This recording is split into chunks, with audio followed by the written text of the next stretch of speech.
പ്രിയ കുട്ടികളെ, ഇന്ന് നമ്മൾ പഠിക്കുന്നത് നമ്മുടെ പാഠപുസ്തകത്തിലെ 13ാമത്തെ ചാപ്റ്ററാണ്.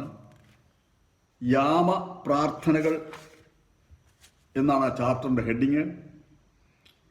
ഇന്നത്തെ നമ്മുടെ മനഃപ്പാഠവാക്യം 119 സങ്കീർത്തനം 164 വാക്യം. നിന്റെ നീതിയുള്ള വിധികൾ നിമിത്തം ഞാൻ ദിവസം 7 പ്രാവശ്യം നിന്നെ സ്തുതിക്കുന്നു. ഈ വാക്യത്തെ ധ്യാനിച്ചുകൊണ്ട് നമ്മുടെ ക്ലാസ് ഇന്ന് ആരംഭിക്കാം. ഓർത്തഡോക്സ് എന്ന് പറഞ്ഞാൽ അതിൻ്റെ അർത്ഥം ശരിയായി സ്തുതി അർപ്പിക്കുന്നവർ, സത്യനമസ്കാരികൾ എന്നൊക്കെയാണ്. ഓർത്തഡോക്സ് വിശ്വാസികൾ 7 യാമങ്ങളിൽ നിർബന്ധമായും പ്രാർത്ഥിക്കണമെന്ന് നിഷ്കർഷിക്കുന്നു, സഭ നിഷ്കർഷിക്കുന്നു. ആരാധനയുടെ ഈ ക്രമീകരണത്തിനാണ് യാമപ്രാർത്ഥനകൾ എന്ന് പറയുന്നത്. നമ്മൾ 2 നേരമാണ് പ്രാർത്ഥിക്കുന്നത്. നമുക്കറിയാം, എല്ലാ കുടുംബങ്ങളിലും വൈകിട്ടും അല്ലെങ്കിൽ സന്ധ്യാപ്രാർത്ഥനയും പ്രഭാത പ്രാർത്ഥനയുമാണ് നടത്തുന്നത്. 2 നേരം. നമ്മുടെ സഭയുടെ ഏതെങ്കിലും പ്രാർത്ഥനാക്രമം ഉപയോഗിച്ചാണ് നമ്മൾ പ്രാർത്ഥന നടത്തുന്നത്. ഒന്നുകിൽ പാമ്പാക്കട നമസ്കാരം, അല്ലെങ്കിൽ സുറിയാനി ക്രിസ്ത്യാനികളുടെ നമസ്കാരക്രമം, അല്ലെങ്കിൽ കുടുംബ ആരാധനക്രമം, ഇതിലേതെങ്കിലും ഉപയോഗിച്ചുകൊണ്ടാണ് നമ്മൾ പ്രാർത്ഥന നടത്തുന്നത്. ഇങ്ങനെ ഈ സഭ നിഷ്കർഷിക്കുന്ന അല്ലെങ്കിൽ സഭ അംഗീകരിച്ച പ്രാർത്ഥനാ പുസ്തകങ്ങൾ ഉപയോഗിച്ചുകൊണ്ട് പ്രാർത്ഥന നടത്തുമ്പോൾ നമ്മൾ 2 നേരമാണ് പ്രാർത്ഥിക്കുന്നത് എങ്കിൽ തന്നെ ആ 2 നേരത്തെ പ്രാർത്ഥനയ്ക്കകത്ത് 7 യാമപ്രാർത്ഥനകളും ഉൾപ്പെട്ടിരിക്കുന്നു എന്ന് നമ്മൾ മനസ്സിലാക്കണം. അതായത് നമ്മൾ സന്ധ്യാനമസ്കാരവും പ്രഭാത നമസ്കാരവും നടത്തുമ്പോൾ നമ്മൾ 7 യാമങ്ങളിലെ പ്രാർത്ഥന പൂർത്തീകരിക്കുകയാണ് ചെയ്യുന്നത്. അങ്ങനെയാണ് സഭ ക്രമീകരിച്ചിരിക്കുന്നത്. സന്ധ്യാപ്രാർത്ഥനയിൽ 3 യാമങ്ങളിലെ പ്രാർത്ഥനയാണ് ക്രമീകരിച്ചിരിക്കുന്നത്. 9-ാം മണി, സന്ധ്യ നമസ്കാരം, സൂത്താറ നമസ്കാരം എന്നീ 3 യാമങ്ങളിലെ പ്രാർത്ഥന സന്ധ്യാപ്രാർത്ഥന ക്രമത്തിൽ ക്രമീകരിച്ചിരിക്കുന്നു. ഇനി പ്രഭാത പ്രാർത്ഥനയിൽ പാതിരാത്രി നമസ്കാരം, പ്രഭാത നമസ്കാരം, 3-ാം മണിയുടെ നമസ്കാരം, 6-ാം മണിയുടെ നമസ്കാരം, ഇങ്ങനെ 4 യാമങ്ങളിലെ പ്രാർത്ഥനകൾ ഉൾപ്പെടുത്തിയിരിക്കുന്നു. അങ്ങനെ സന്ധ്യാപ്രാർത്ഥനയും പ്രഭാത നമസ്കാരവും നമ്മുടെ സഭ അംഗീകരിക്കുന്ന പുസ്തകങ്ങൾ വെച്ചുകൊണ്ട് നമ്മൾ നടത്തുമ്പോൾ നമ്മൾ 7 യാമങ്ങളിലെ പ്രാർത്ഥന പൂർത്തിയാക്കുന്നു എന്നതാണ് അതിൻ്റെ വസ്തുത. അതായത് ഒന്നുകൂടെ വിശദമായിട്ട് പറഞ്ഞാൽ, നമ്മുടെ സഭ അംഗീകരിച്ച് പ്രസിദ്ധീകരിച്ചിരിക്കുന്ന പുസ്തകങ്ങൾ അല്ലെങ്കിൽ പ്രാർത്ഥനാക്രമം ഉപയോഗിച്ച് ആണ് നമ്മൾ പ്രാർത്ഥിക്കുന്നതെങ്കിൽ 2 നേരത്തെ പ്രാർത്ഥന കൊണ്ട് നമ്മൾ 7 യാമങ്ങളിലെ പ്രാർത്ഥന പൂർത്തിയാക്കുന്നു. ഒന്നുകൂടെ ഞാൻ പറഞ്ഞത് മാത്രമേ. ഇനി യാമങ്ങൾ എന്നാൽ എന്താണ്? യാമങ്ങൾ എന്നാൽ എന്താണ്? പഴയ കാലത്ത് സമയം നാഴിക കണക്കിലാണ് പറഞ്ഞിരുന്നത്. ഇപ്പം മണിക്കൂർ കണക്കിലാണ്. പഴയ കാലത്ത് നാഴിക കണക്കിലാണ് പറഞ്ഞിരിക്കുന്നത്. 1 നാഴിക, 2 നാഴിക, 3 നാഴിക, ഇങ്ങനെ നാഴിക കണക്കിലാണ് സമയം പറഞ്ഞിരിക്കുന്നത്. നാഴിക ഇപ്പോഴത്തെ സമയക്കണക്കുമായി ഒരു താരതമ്യ പഠനം നടത്തുകയാണെങ്കിൽ യാമങ്ങൾ ഏതൊക്കെയാണെന്ന് അല്ലെങ്കിൽ എന്താണെന്ന് മനസ്സിലാക്കാൻ നമുക്ക് പ്രയാസമുണ്ടാകുകയില്ല. നാഴികയും ഇപ്പോഴത്തെ മണിക്കൂറുമായിട്ടൊന്ന് താരതമ്യം നടത്തുമ്പോൾ നമ്മുടെ പ്രാർത്ഥനയ്ക്ക്, യാമപ്രാർത്ഥനകളിൽ ഏതെല്ലാം സമയങ്ങളിലാണ് പ്രാർത്ഥന ക്രമീകരിച്ചിരിക്കുന്നത് നമുക്ക് മനസ്സിലാക്കാനായിട്ട് സാധിക്കും. ഒരു ദിവസം എന്ന് പറഞ്ഞാൽ 60 നാഴികയാണ്. ഉദയത്തിന് ശേഷം, അതായത് 6 മണിക്ക് ശേഷം 7.5 നാഴിക കഴിയുമ്പോൾ ഒരു യാമം എന്നാണ് കണക്കാക്കുന്നത്. 7.5 നാഴിക എന്ന് പറയുന്നത് 3 മണിക്കൂറാണ്. ഒന്നുകൂടെ വിശദമായിട്ട് പറഞ്ഞാൽ 2.5 നാഴിക എന്ന് പറയുന്നതാണ് 1 മണിക്കൂർ. അപ്പം 7.5 നാഴിക എന്ന് പറഞ്ഞാൽ 3 2 6 3 1 7.5, അപ്പം 3 മണിക്കൂറാണ്. ഇനി നമ്മുടെ യാമപ്രാർത്ഥനകൾ ഏതെല്ലാം സമയങ്ങളിലാണ് എന്ന് നമുക്ക് നോക്കാം.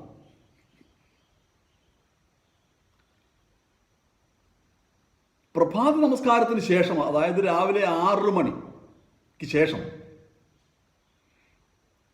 വീണ്ടും 7.5 നാഴിക കഴിയുമ്പോൾ, അതാണ് ഒരു യാമം. 7:30 നമസ്കാരം, അത് മണിക്കൂർ കണക്കാണെങ്കിൽ 3-ാം മണി നമസ്കാരം എന്ന് പറയാം. അതായത് 7:30 മണി നമസ്കാരം എന്ന് പറയുന്നത് 3-ാം മണി നമസ്കാരം. അത് ഇപ്പം നമ്മൾ ഉപയോഗിക്കുന്ന സമയക്രമം അനുസരിച്ചാണ് ഈ രാവിലെ 9 മണി. അപ്പോൾ പ്രഭാത നമസ്കാരം രാവിലെ 6 മണി, 3-ാം മണിയുടെ നമസ്കാരം അല്ലെങ്കിൽ 7:30 നമസ്കാരം രാവിലെ 9 മണി. ഇനി വീണ്ടും 7.5 നാഴി കഴിയുമ്പോൾ, അതായത് 3 മണിക്കൂർ കഴിയുമ്പോൾ ഉച്ച നമസ്കാരം അല്ലെങ്കിൽ 6-ാം മണി നമസ്കാരം. ഉച്ച നമസ്കാരം എന്ന് പറയുന്നതാണ് 6-ാം മണി നമസ്കാരം. നിങ്ങൾ മനസ്സിലാക്കിയിരിക്കണത് അത് ഉച്ചയ്ക്ക് 12 മണിയാണ്. ഇനി വീണ്ടും ഉച്ചയ്ക്ക് 12 മണിക്ക് ശേഷം വീണ്ടും 7.5 നാഴിക കഴിയുമ്പോൾ അല്ലെങ്കിൽ 3 മണിക്കൂർ കഴിയുമ്പോൾ 22:30 നമസ്കാരം എന്നാണ് പറയുന്നത്. അല്ലെങ്കിൽ 9-ാം മണി നമസ്കാരം എന്ന് പറയും. ഇത് ഉച്ച കഴിഞ്ഞ് 3 മണിയാണ്. ഉച്ച കഴിഞ്ഞ് 3 മണി കഴിഞ്ഞിട്ട് വീണ്ടും 7.5 നാഴിക കഴിയുമ്പോൾ അടുത്ത യാമം വരിക, അല്ലെങ്കിൽ 3 മണിക്കൂർ കഴിയുമ്പോൾ സന്ധ്യ നമസ്കാരം വരുന്നു. അത് വൈകിട്ട് 6 മണി. ഇപ്പം എത്ര യാമങ്ങളായി? പ്രഭാത നമസ്കാരം, 3-ാം മണിയുടെ നമസ്കാരം, 6-ാം മണിയുടെ നമസ്കാരം, 22:30 നമസ്കാരം അല്ലെങ്കിൽ 9-ാം മണി നമസ്കാരം, സന്ധ്യ നമസ്കാരം. 5 യാമപ്രാർത്ഥനകൾ ഇവിടെ ആയിരിക്കുക. ഈ 5 യാമങ്ങൾ കൂടാതെ ഉറങ്ങുമ്പോൾ ഉള്ള കാവലിനായി സഭ ക്രമീകരിച്ചിരിക്കുന്ന സൂത്താറ നമസ്കാരം വരുന്നു. അത് രാത്രി 9 മണിക്ക്. ഉറങ്ങുമ്പോൾ നമ്മൾ പ്രാർത്ഥിക്കാറുണ്ട്, ദൈവമേ രാത്രിയിൽ നല്ല ഉറക്കം നൽകണമേ, ദുസ്വപ്നങ്ങളൊന്നും ഉണ്ടാകാതെ കർത്താവെ നീ എന്നെ കാത്തുകൊള്ളണമേ, എൻ്റെ ആരോഗ്യത്തെ നീ പരിപാലിക്കണം. അപ്പോൾ അങ്ങനെയുള്ളതായ കാര്യങ്ങൾ, അങ്ങനെയുള്ളതായ പ്രാർത്ഥനകൾ ഉൾപ്പെടുത്തിക്കൊണ്ട് സൂത്താറ നമസ്കാരം വരുന്നുണ്ട്. അത് രാത്രി 9 മണിക്ക്. വീണ്ടും 3 മണിക്കൂർ കഴിയുമ്പോൾ അല്ലെങ്കിൽ 7.5 നാഴി കഴിയുമ്പോൾ പാതിരാത്രിയുടെ നമസ്കാരം, അത് രാത്രി 12 മണിക്കാണ്. അതും കൂടെ ആകുമ്പോൾ 7 യാമങ്ങളായി. ഈ പറയുന്ന നമസ്കാരങ്ങൾ ഉൾക്കൊള്ളുമ്പോൾ 7 യാമങ്ങളിലെ പ്രാർത്ഥനകൾ പൂർത്തീകരിക്കുക ചെയ്യുന്നത്. അതിൽ ഞാൻ നേരത്തെ പറഞ്ഞതുപോലെ 9-ാം മണിയുടെ നമസ്കാരം, സന്ധ്യാ നമസ്കാരം, സൂത്താറ നമസ്കാരം, ഇത് സന്ധ്യാ നമസ്കാരത്തിൻ്റെ അകത്ത് ഉൾപ്പെടുന്നു. അതുപോലെ പ്രഭാത നമസ്കാരം, പാതിരാത്രി നമസ്കാരം, പ്രഭാത നമസ്കാരം, 3-ാം മണി നമസ്കാരം, 6-ാം മണി നമസ്കാരം, ഇങ്ങനെ 4 യാമപ്രാർത്ഥനകൾ പ്രഭാത നമസ്കാരത്തിനകത്തും ഉൾപ്പെടുന്നു. അങ്ങനെ സന്ധ്യാപ്രാർത്ഥനയും പ്രഭാത നമസ്കാരവും നമ്മൾ അനുവർത്തിക്കുന്ന ആരാധനാക്രമങ്ങൾ ഉപയോഗിച്ച് നടത്തുമ്പോൾ ഒരു വിശ്വാസി 7 യാമങ്ങളിലെ പ്രാർത്ഥനകൾ പൂർത്തീകരിക്കുകയാണ് ചെയ്യുന്നത് എന്ന് നമ്മൾ മനസ്സിലാക്കി. ഇപ്പം നിങ്ങൾക്ക് ഏകദേശം മനസ്സിലായി കാണുമെന്ന് ഞാൻ വിചാരിക്കുക. നിങ്ങൾ പുസ്തകങ്ങൾ വായിച്ചിട്ട് ഞാൻ ഈ പറഞ്ഞ കാര്യങ്ങൾ വെച്ചുകൊണ്ട് നിങ്ങളത് പഠിക്കണം. ഇനി നമ്മൾ മനസ്സിലാക്കേണ്ട ഒരു കാര്യം, ഈ യാമപ്രാർത്ഥനകൾ എന്ന് പറയുന്നത് ക്രിസ്തുവിൻ്റെ കഷ്ടാനുഭവവുമായിട്ട് ബന്ധപ്പെട്ടാണ് ഇരിക്കുന്നത്. ക്രിസ്തുവിൻ്റെ കഷ്ടാനുഭവവുമായിട്ട് ബന്ധപ്പെട്ട് നമുക്കറിയാം, നമ്മൾ ക്രിസ്തുവിൻ്റെ കഷ്ടാനുഭവം നമ്മൾ പഠിച്ചിട്ടുണ്ട്. അതാണ് നമ്മൾ കഷ്ടാനുഭവ ആഴ്ചയിൽ നമ്മൾ ആരാധനാക്രമങ്ങളിലൊക്കെ കാണുന്നത്. ഈ ഓരോ പ്രാർത്ഥനയും ക്രിസ്തുവിൻ്റെ കഷ്ടാനുഭവത്തിലെ ഏത് ഭാഗങ്ങളുമായിട്ടാണ് ബന്ധപ്പെട്ടിരിക്കുന്നത് നമുക്കൊന്ന് നോക്കാം.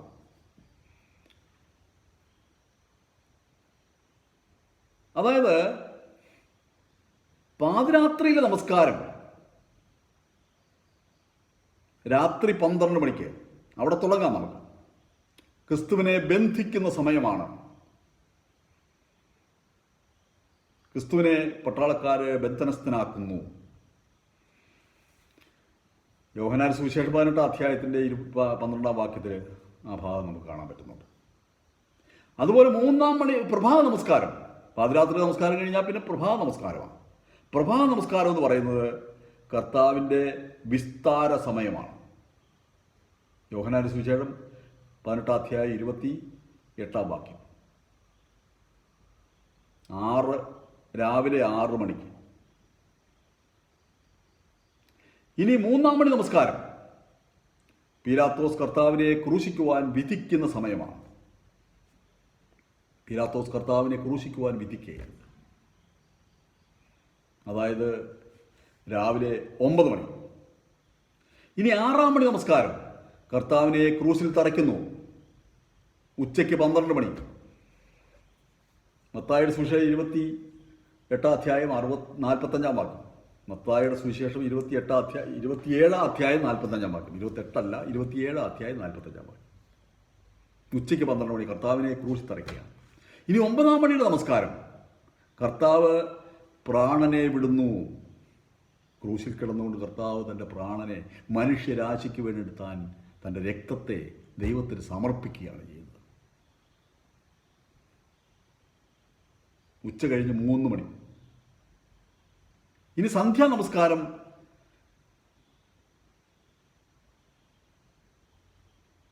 കർത്താവിനെ ക്രൂശിൽ നിന്ന് ഇറക്കുന്നു. അരിമത്തിക്കാരനായ ജോസഫും ഒക്കെ നിക്കോദീമോസും കൂടി കർത്താവിനെ ക്രൂശിൽ നിന്ന് ഇറക്കുന്നതായിട്ട് 6 മണിക്ക്, വൈകുന്നേരം 6 മണിക്ക്. മത്തായിയുടെ സുവിശേഷം 28 അധ്യായം 57 വാക്യം. ഇനി സൂത്താറ നമസ്കാരം കർത്താവിനെ സംസ്കരിക്കുന്നു.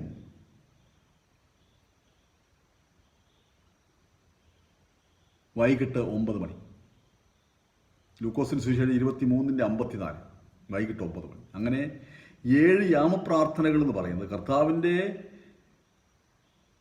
കഷ്ടാനുഭവവുമായിട്ട് ബന്ധപ്പെട്ടാണ് ഇരിക്കുന്നത് നമുക്ക് മനസ്സിലാക്കാം. പാതിരാത്രിയിൽ നമസ്കാരം കർത്താവിനെ ബന്ധിക്കുന്നു.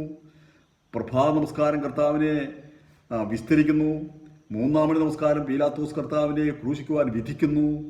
6-ാം മണി നമസ്കാരം കർത്താവിനെ ക്രൂശിൽ തറയ്ക്കുന്നു. 9-ാം മണി നമസ്കാരം കർത്താവ് പ്രാണനെ വിട്ടു. സന്ധ്യ നമസ്കാരം കർത്താവിനെ ക്രൂശിൽ നിന്ന് ഇറക്കുന്നു. സൂത്താറ കർത്താവിനെ സംസ്കരിക്കുന്നു. കർത്താവിൻ്റെ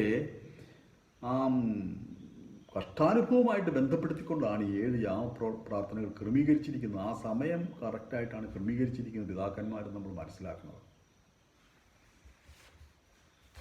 അപ്പം യാമപ്രാർത്ഥനകൾ എന്ന് പറഞ്ഞാൽ എന്താണ്, ഓരോ യാമങ്ങൾ എങ്ങനെ ക്രമീകരിക്കപ്പെട്ടിരിക്കുന്നുവെന്നും അത് കർത്താവിൻ്റെ ക്രൂശ് അല്ലെങ്കിൽ കഷ്ടാനുഭവമായിട്ട് എങ്ങനെ ബന്ധപ്പെട്ടിരിക്കുന്നുവെന്നും നമ്മൾ ഇപ്പം മനസ്സിലാക്കി. ഇന്നത്തെ ക്ലാസ് ഞാനിവിടെ അവസാനിപ്പിക്കുന്നു. കുട്ടികൾ ഈ പാഠങ്ങളെല്ലാം ശരിയായിട്ട് വായിക്കുകയും ശരിയായിട്ട് ശ്രദ്ധിക്കുകയും പുസ്തകം വായിക്കുകയും ബൈബിളിലെ റെഫറൻസ് എല്ലാം കൃത്യമായിട്ട് ബൈബിൾ തുറന്ന് വെച്ച് പഠിക്കുകയും ധ്യാനിക്കുകയും ചെയ്തുകൊണ്ട് വേണം ക്ലാസ്സുകൾ നമ്മൾ അറ്റൻഡ് ചെയ്യാനായിട്ട്. ഇതൊരു ഓൺലൈൻ ക്ലാസ്സാണ്, നമുക്കറിയാം. നമ്മുടെ ഇപ്പോഴത്തെ പ്രത്യേക സാഹചര്യത്തിൽ നമുക്ക് സൺഡേ സ്കൂളിൽ മുൻ പതിവനുസരിച്ച് ക്ലാസ്സുകളിൽ ഇരുന്ന് കുട്ടികളെ പഠിപ്പിക്കുന്നതിനുള്ളതായ നിയമപ്രശ്നങ്ങളും അതുപോലെ തന്നെ സാഹചര്യങ്ങളും എല്ലാം പ്രതികൂലമാണ്. അതുകൊണ്ട് നമുക്ക് ഈ ഓൺലൈൻ ക്ലാസ്സാണ് നമ്മുടെ OSSAE ക്രമീകരിച്ചിരിക്കുന്നത്.